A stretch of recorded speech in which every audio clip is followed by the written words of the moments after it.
gentlemen, thank you so much.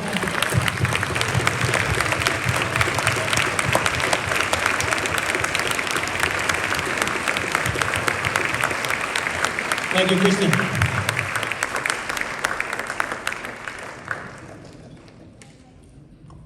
Microphone would help. Hi, everybody. It's so great to be here. I'm so excited. I think this is almost a packed house, which that is really impressive. You all are in for a treat this evening, seeing Alfred Hitchcock's Spellbound on nitrate, of all things. How many have actually seen this before? Oh, okay, pretty good amount of people. I think Alfred Hitchcock might have been surprised to hear that. This is the timeless story of boy meets girl, boy might be a murderer, and girl goes on a quest to fix him through the power of psychiatry. Yes, this is a story about why therapy can often lead to love. This was one of 3 pictures that Alfred Hitchcock was contracted to make for producer David O. Selznick, starting with 1940's Rebecca. So if you were here for Rebecca, then you got to see how that relationship started. This was a project that was really championed by Selznick, who was fascinated by psychoanalysis. He was in it, as most of the country was at that time, and he wanted to have Hitch make a movie based on Selznick's own experiences with psychoanalysis. That doesn't sound like a good movie. Probably knowing that was a horrible idea, Hitchcock compelled Selznick to spend $40,000 on the rights to Hilary St. George Saunders and John Palmer's 1927 novel, The House of Dr. Edwards. I haven't heard of it either, so I don't know, it might have been successful.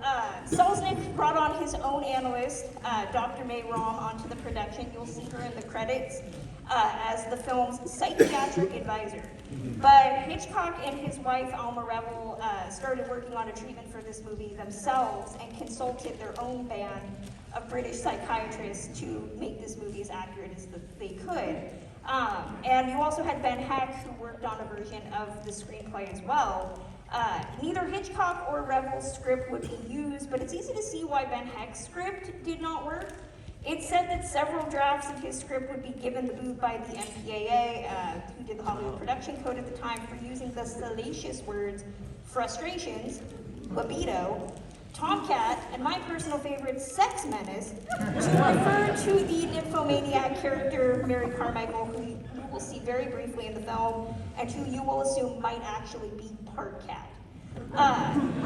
Hitchcock ultimately would turn to his screenwriter Angus MacPhail, who had previously worked with Hitchcock before on 2 other features and would do some uncredited work for 1956, The Man Who Knew Too Much, as well as The Wrong Man. He worked on the script and is credited with the story that you are about to see. Even the casting of this movie brought frustration to Hitchcock. He initially wanted his Suspicion star Cary Grant to take on the role played by Gregory Peck, while Selznick wanted to see if he could pull Greta Garbo out of retirement to play Ingrid Bergman's character, Dr. Constance Peterson. And it wouldn't be a Selznick production if, I'm assuming after the Garbo thing didn't work out, he didn't try to put his at the time girlfriend, Jennifer Jones, in the title role, which Hitchcock said no. This was the first of 3 movies Hitchcock would make with Bergman. The other is 1946's Notorious, which I recommend everybody see after this movie, and 1949's Under Capricorn. It would be the only film, though, he would make with Gregory Peck.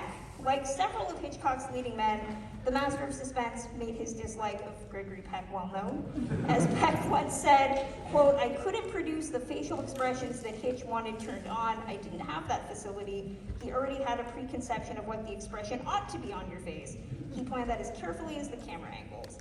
But once the camera started rolling, production still kind of was contentious. You'll notice an amazingly fun dream sequence that was crafted by a surrealist painter, Salvador Dali. You will know when it's coming, because it's very obvious, that Hitchcock initially filmed as a 20-minute sequence. This proved to be, dare I say, a bit too cerebral for Selznick and his therapist, Dr. Rome, who critiqued the sequence because they felt it wasn't accurate, only for Hitchcock to say, "My dear, it's only a movie." And without Hitchcock's awareness, let me get the other page of my notes.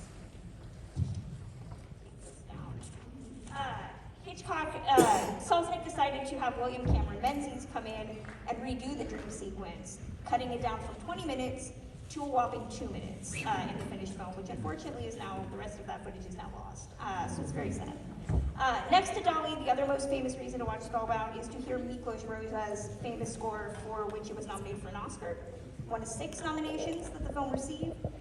Selznick originally wanted Bernard Herrmann, and when he was unavailable, Selznick turned to Rozsa, tasking him with giving him something, quote, otherworldly for the score. And Rozsa most famously used a device called a theremin. If you think of any score from a sci-fi movie, you're hearing a theremin in your head. This was one of 2 theremin-tinged scores that Rozsa gave audiences that year. He utilized it for the 1945 film The Lost Weekend, and also was nominated for an Oscar for that. So he was competing against himself, which I love. And many claim that he was just recycling music between the 2 movies, and he disputed that. Despite winning the Oscar for the score, Hitchcock, according to Rozsa, say it with me now, was not a fan of it. And Rozsa once said, quote, Alfred Hitchcock didn't like the music, said it got in the way of his direction. I haven't seen him since. Regardless of Hitchcock himself disliking almost everything about this movie, it's still very fun, and it stars 2 of the most gorgeous actors you're going to see on screen, in Nitrate, no less. And if you're a person who looks for Hitchcock's cameos, then you want to keep your eyes peeled about 40 minutes in, he can be seen exiting an elevator. Have a great evening. Enjoy watching Ingrid Bergman and Cary Grant, or Cary Grant, you know what I mean.